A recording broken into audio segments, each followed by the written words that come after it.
as you get more sensitive, you know, you can use the arts as a kind of like medicine cabinet, you know, and you can pick and choose the exercises that you want to do to keep you in balance, basically.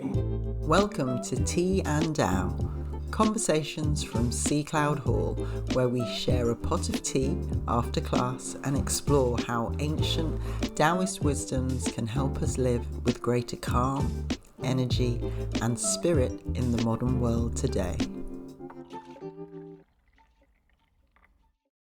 Okay, should we have some tea? Let's have some tea. Oh my goodness, I'm dying for this cup of tea. I know. I was very sweaty. Sweaty, but it was a very good Brilliant, class. Yeah. brilliant. That's how I know it's working. Definitely. It's a good measure. It's a good measure. Here, cheers. Thank you so much. Thank you.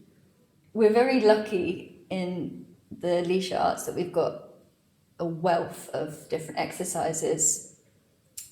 And I was wondering how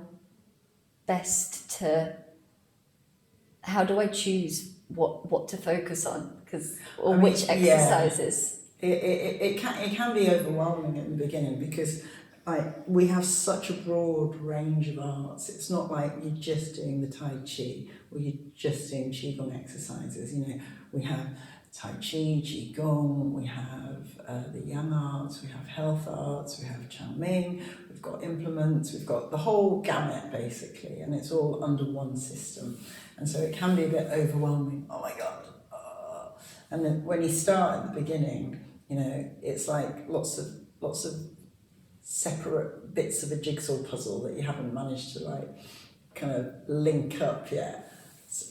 But you know, it's funny because you're asking this question and I touched on it at class yesterday and Laura touched on it today at class, and it's kind of what we were saying in the last episode where it's, you know, it's in the air and you can feel the energy of it, and you know, you probably on some level, because you know you're connected to what I'm doing, you kind of like felt that, and Laura feels that as well, and it just, you know, it's the energy's all there. It's just whether you can pick up on it.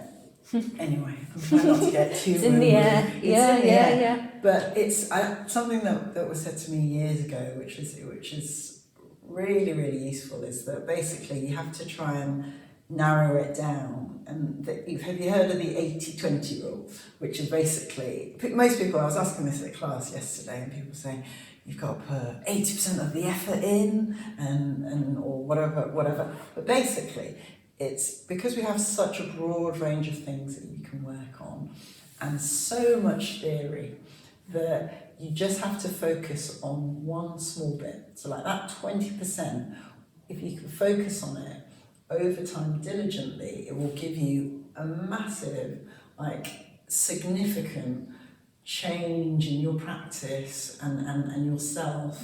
If it's just that tiny, you know, 20% that you know you need to work on, and it's very individual, but it's kind of like you know, I have a little list, and it's like it's kind of like it's not that I've written it down, but I have it in my body, and I think, oh yeah, that's what I have to work on, and then whatever the exercise, I try and apply that to the exercise, and then you just very, very focused, because it's kind of like, you know, I suppose like being neurodiverse, it's like you've got to zone in on something, otherwise it's too noisy and it can be overwhelming, and so then you think, oh God, you know, don't know what to do. But it's also a kind of journey that you go from where you're just in the class and you're participating in the class and you're loving the classes, and then you kind of make that step closer to actually, you know, becoming a student, becoming an apprentice in the arts, and then eventually becoming a teacher. I mean,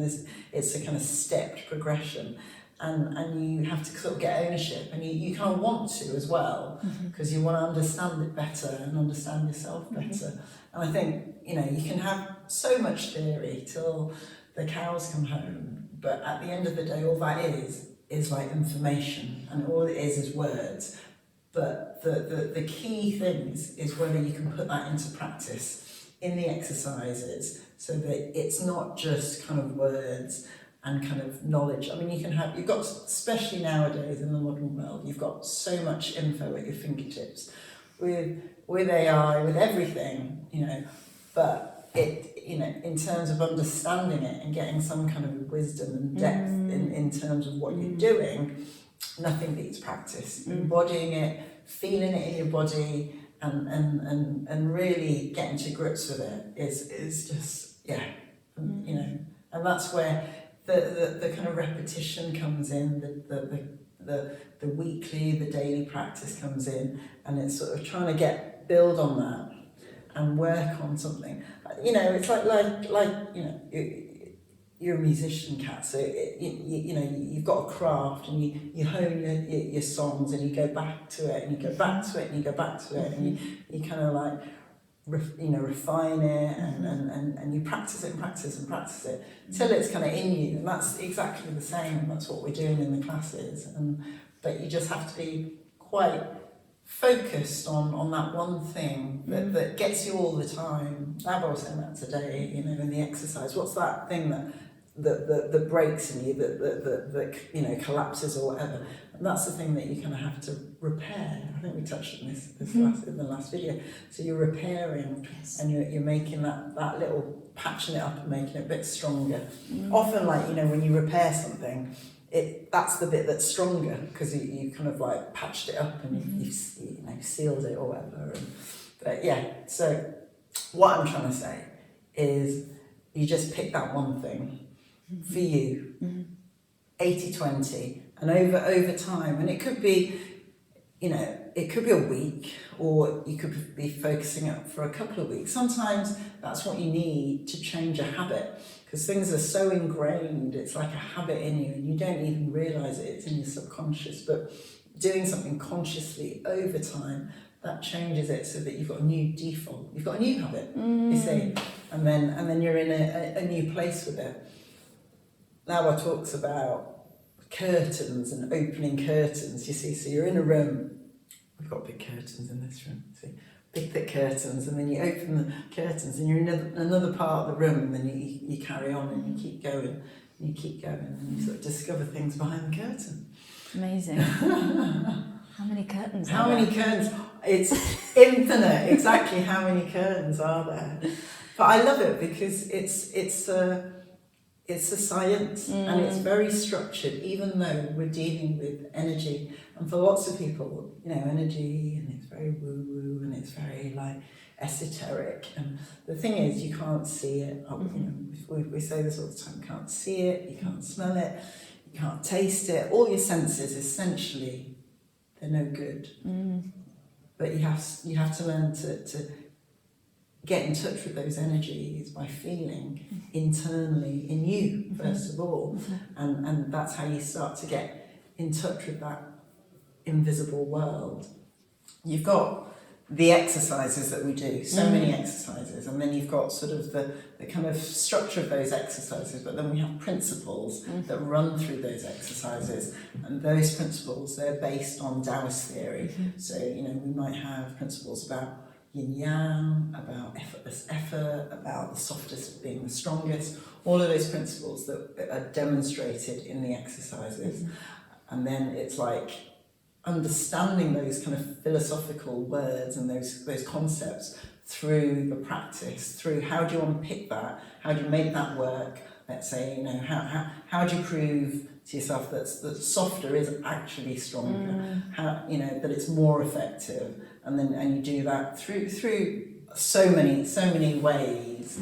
But they transfer across all the different arts, whether you're being you're in the yang arts and you're being more dynamic and faster, or whether you're cultivating in the yang art, in the yin arts. So many. It's a journey.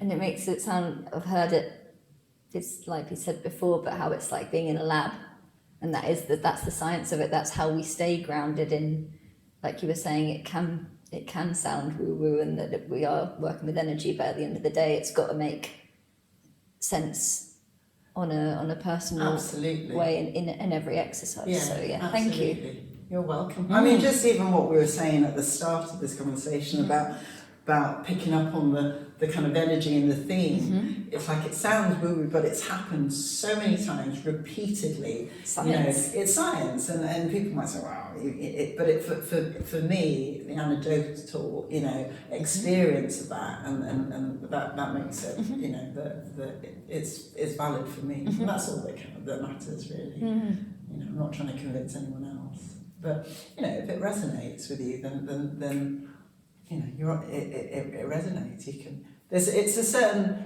It's not. Blanket for everyone. It's a certain type of person that's able to connect more with their energy, and who's willing to be open to connect with their energy. But some people don't want to, and that's fine.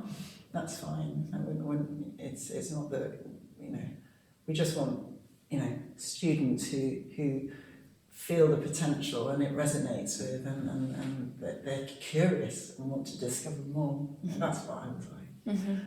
So if we've got a certain thing we're working on, are there exercises that are good for particular times of day, or for particular, to help a certain person, or Yeah, I think in the beginning I always say, just get down to class. It's just, people's lives are so busy, and people's lives are kind of in this kind of routine that is 9 to 5, and quick dinner, and then rush out, or maybe not even dinner, just rush, and so just doing something for you, getting to class is the first thing. But then once you start to get into the practice, and you start to kind of learn some of the exercises, there are certain exercises and certain times of the day that are good to practice, just because in terms of Taoist practice and Taoist theory, we try and harmonise with nature. And there's the 24-hour clock, and each of those clocks are split into 2-hour stems. They call them heavenly stems, and and they're good for certain times for us. They correspond to your organs. They correspond to the energy movement. So in the morning, as the energy rises, you have that fresh yang energy. And that's good for, let's say, doing standing Qigong exercises in the morning. So we have morning cultivation classes here, where you can max out on the energy. And I don't know if you feel it. I mean, sometimes if you're out of your normal routine, let's say, or you're out in the country, COVID was great for it, because that noise of people's busyness, was gone. I quite enjoyed it, in that sense. And then it was like, you can feel like you're more sensitive to that energy, and as it comes up, it's fresh and it's vibrant. And if you can align yourself with that and get up when the sun's coming up, your body aligns with it, like the birds and creatures. They start, as dusk starts to come, they start to wake up, and then you hear the activity, and I've got more energy personally. I've got more energy, and I've got lots of energy, and then you hit like maybe midday, 1 o'clock. That's also a good time. You can do some cultivation there, and then at the latter end of the day, as the sun is going down, 5, 7 o'clock. It's a bit later now because it's summertime. Then again, it's another good time to do your practice, do cultivation, as the energy descends. Amazing. Yeah, I mean, there's times where we're getting into channeling now, but times which are recommended to eat, times that are recommended, you can do your breathing exercises, you can do meditation exercises, standing Qigong exercises, and they're all at different times, even different seasons as well, when to practice certain exercises. As you get more sensitive, you can use the arts as a kind of like medicine cabinet, and you can pick and choose the exercises that you want to do to keep you in balance, basically. You know, sometimes you might feel like you need a little bit of, you know, and the other day, I think I started the class in Yang, and one of the new students was saying, "Oh my God, that feels wrong," you know. But it's like sometimes that's you know, just to get everyone shaken up and energy out. And then you've got energy to work with then to do the kind of slower, more cultivation stuff. So it's all very much in keeping with the cycles of the day, cycles of seasons, of the year as well. It's and there's plenty to go at, you know. Yeah. Oh, amazing. So I guess it's not so much about the time, like you were saying there, coming in.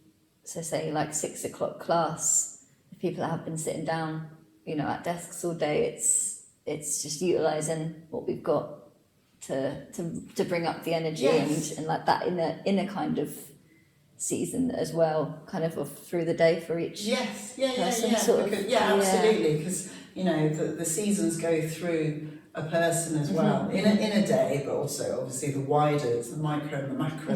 But yeah, absolutely. Cool. Yeah. Amazing.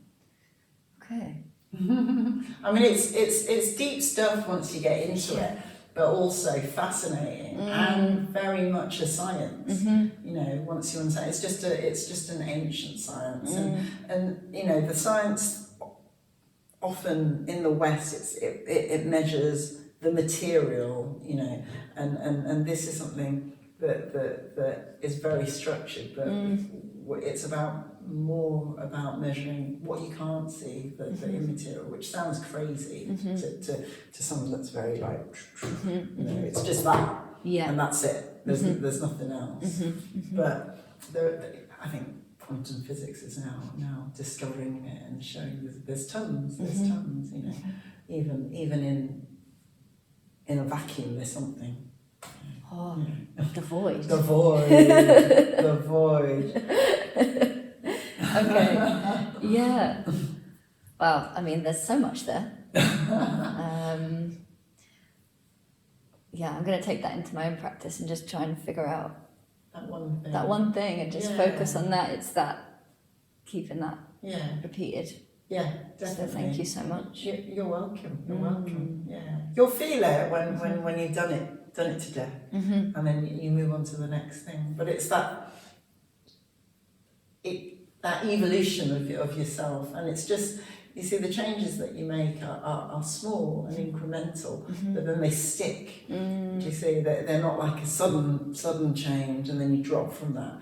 It's very small, very incremental, but then often, because they're so small, they have a profound effect on you as a person and your internal world, as well as, you know, what maybe you're doing externally with your structure as well. So yeah, just little by little. It's the slowest form of magic, because it is magic. Yeah. Oh, thank you so much. You're welcome. Okay. Cool. Thank you. That was Tea Dao, conversations from Sea Cloud Hall.